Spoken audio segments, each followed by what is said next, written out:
नमस्कार, new India post में आपका स्वागत है। तो नाजरीन, आज एक बहुत छोटा सा वीडियो आपके सामने बना रहा हूं और इसको जरूर सुनिएगा। ज्यादा वक्त आपका नहीं जाया करूंगा। एक शेर से अपने इस वीडियो की शुरुआत कर रहा हूं और ये शेर मैं किसके लिए कह रहा हूं और किन हालात पे कह रहा हूं, ये आपको अभी समझ में आ जाएगा। शहजाद अहमद शहजाद एक मशहूर शायर थे। उनका शेर है कि जल भी चुके परवाने, हो भी चुकी रुसवाई, अब खाक उड़ाने को बैठे हैं तमाशाई। यानी कि अब खाक उड़ाने को बैठे हैं तमाशाई। तो क्या है? चिराग पासवान, जिनका चिराग जो रोशन करने की ओर बढ़ रहे थे वो एकदम बुझ गया है। उसकी लौ मध्यम पड़ गई है। 14 दिसंबर को राज्यसभा की एक सीट के लिए जो कि खाली हुई है, उनके पिता के निधन से, रामविलास पासवान के निधन से ये सीट खाली हुई है।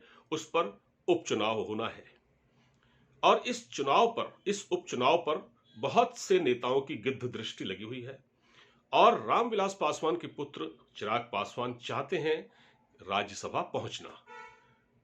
उनकी दो ख्वाहिशें हैं।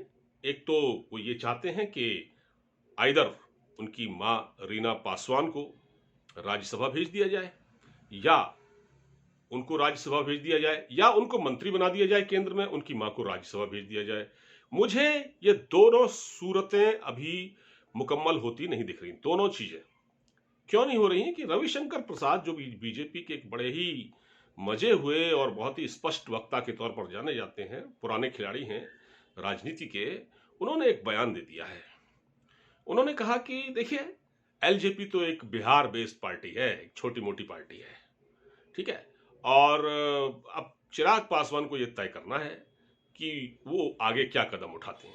ठीक है, आपने गौर से सुना होगा ये बात, नहीं तो मैं एक बार फिर बता देता हूं कि एलजेपी एक बिहार बेस्ड पार्टी है और चिराग पासवान को यह सोचना है कि उन्हें आगे क्या करना है।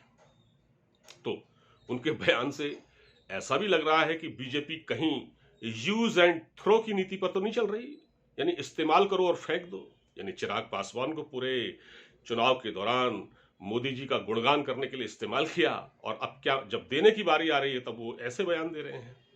साथ में उन्होंने ये भी कहा कि देखिए, बीजेपी किसी को छोड़ती नहीं है, लोग उसको छोड़ देते हैं। जैसे पंजाब में हमें अकाली दल ने छोड़ दिया, महाराष्ट्र में हमें शिवसेना ने छोड़ दिया। मतलब कहने का यह है कि अगर चिराग पासवान भी हमें छोड़ दे तो हमारी सेहत पर कोई फर्क नहीं पड़ता। यह बयान है रविशंकर प्रसाद का, जिसको मैंने आपको एक्सप्लेन किया है। अब ऐसे में चिराग पासवान ये सपना देखें कि उनको राज्यसभा की मेंबरशिप मिल जाए, तो जो मुझे तो जाहिर है ये मुमकिन नहीं लग रहा है। और क्यों? और ऐसे वक्त जबकि उन्होंने जेडीयू के वरिष्ठ नेता नीतीश कुमार, बिहार के वजीर आला मुख्यमंत्री, उनको जी भर कर गालियां दी हैं। बस उन्होंने थोड़ा बहुत ही घटिया जबान इस्तेमाल नहीं की, वरना उन्होंने बहुत कुछ कहा और हर सीट पर उम्मीदवार उतारे, उनकी लानत मलामत की गई, पता नहीं क्या क्या कहा। तो कम से कम नीतीश कुमार, जो कि इस वक्त मुख्यमंत्री हैं, और जेडीयू का कोई नेता खासतौर पर चिराग पासवान को कभी नहीं बनने देगा राज्यसभा मेंबर। वो नहीं चाहेगा, वो अपनी तरफ से पूरी कोशिश करेगा। अगर बीजेपी के नेता चाहेंगे भी तो वो बीच में आ जाएंगे। और रविशंकर प्रसाद ने तो कह ही दिया है, तो क्या न खुदा मिला न विसाले सनम। आपने मोदी जी खुद को मोदी जी का हनुमान बताया और अब मोदी जी को जब मोदी जी खुद को मोदी जी का हनुमान बता दिया, तो क्या राम उन पर अपनी कृपा बरसाएंगे?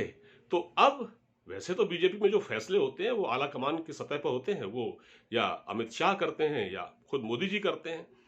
तो अगर ये मामला ऊपरी लेवल पर सेटल हो गया तो हो गया, नीचे तो कोई गुंजाइश नहीं है और बीजेपी का भी कोई नेता ये नहीं चाहेगा।